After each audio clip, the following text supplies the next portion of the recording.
So hello and welcome to our YouTube channel. Uttar Pradesh में 10 विधानसभा सीटों के उपचुनाव पर बहुजन समाज पार्टी काफ़ी एक्टिव नजर आ रही है। रविवार को बैठक के बाद बसपा चीफ ने ब्राह्मण और पासी कार्ड खेल दिया है। बसपा की उत्तर प्रदेश इकाई के अध्यक्ष विश्वनाथ पाल ने बताया कि जिनको प्रभारी बनाया जाता है वही अक्सर उम्मीदवार भी बनते हैं। अगर सब कुछ ठीक रहा तो यही लोग चुनाव भी लड़ेंगे। विश्वनाथ पाल ने कहा कि बसपा का नारा है, जिसकी जितनी संख्या भारी उसकी उतनी हिस्सेदारी। अभी प्रत्याशी नहीं बल्कि प्रभारी घोषित किया जा रहा है। फूलपुर से शिवबरन पासी और मंझुआ सीट से दीपक कुमार तिवारी उर्फ दीपू प्रभारी बनाए गए हैं। बाकियों की सूचना भी जल्द मिल जाएगी। अगर कोई विषम परिस्थिति नहीं आती है तो प्रभारी को ही बहन मायावती काम करने का मौका देती हैं और वो प्रत्याशी भी होते हैं। इससे पहले रविवार को बसपा की अध्यक्ष और उत्तर प्रदेश की पूर्व मुख्यमंत्री मायावती ने रविवार को ऐलान किया कि निकट भविष्य में राज्य की 10 रिक्त विधानसभा सीटों पर होने वाले उपचुनावों में उनकी पार्टी अपने उम्मीदवार उतारेगी और पूरे दमखम के साथ चुनाव भी लड़ेगी। मायावती ने लखनऊ में प्रदेश कार्यालय में पार्टी की उत्तर प्रदेश इकाई के सभी वरिष्ठ पदाधिकारियों और जिला अध्यक्षों की एक समीक्षा बैठक में उपचुनाव लड़ने की घोषणा की। अमूमन उपचुनावों से दूर रहने वाली बसपा ने इस उपचुनाव को पूरे दमखम से लड़ने का फैसला किया है।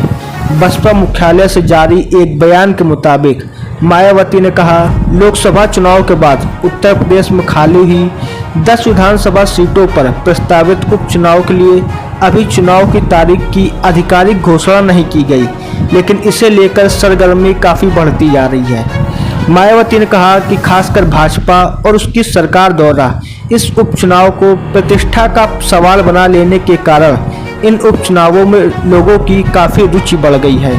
लिहाजा बसपा ने भी इस चुनाव में अपने सभी प्रत्याशी उतारने का फैसला लिया है। आपको बता दें कि आकाश आनंद की वापसी के बाद से ही बसपा सुप्रीमो मायावती काफ़ी सक्रिय दिखाई दे रही हैं और पार्टी को दोबारा खड़ा करने का पूरा प्रयास कर रही हैं। पिछले कुछ सालों से मायावती राजनीति में कोई खास दिलचस्पी नहीं ले रही थी, जिसका प्रभाव भी देखने को मिला और बसपा पिछले यूपी विधानसभा चुनाव में और इस बार के लोकसभा चुनाव में कोई खास प्रदर्शन नहीं कर पाई थी। पिछले विधानसभा चुनाव में बसपा को सिर्फ एक ही सीट मिली थी, जबकि इस बार के लोकसभा चुनाव में बसपा का खाता भी नहीं खुला था। बसपा को 2022 के विधानसभा चुनाव में भी सिर्फ एक सीट मिली और उनका वोट शेयर भी काफ़ी गिर गया था। उनका वोट शेयर 22% से घटकर लगभग 13% पर आ गया है और उन्हें 18 सीटों का नुकसान भी हुआ था।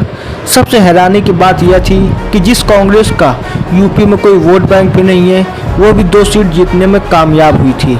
देखना यह होगा कि आकाश आनंद अपनी वापसी के बाद बसपा में कितना जोर भर पाएंगे और इससे बसपा को कितना फ़ायदा होगा। ये तो आने वाले दिन ही बताएंगे कि आकाश की वापसी एक सही कदम है या नहीं। ऐसी और खबरें देखने के लिए बने रहे हमारे YouTube चैनल के साथ और अपनी राय हमें कमेंट सेक्शन में दें। धन्यवाद।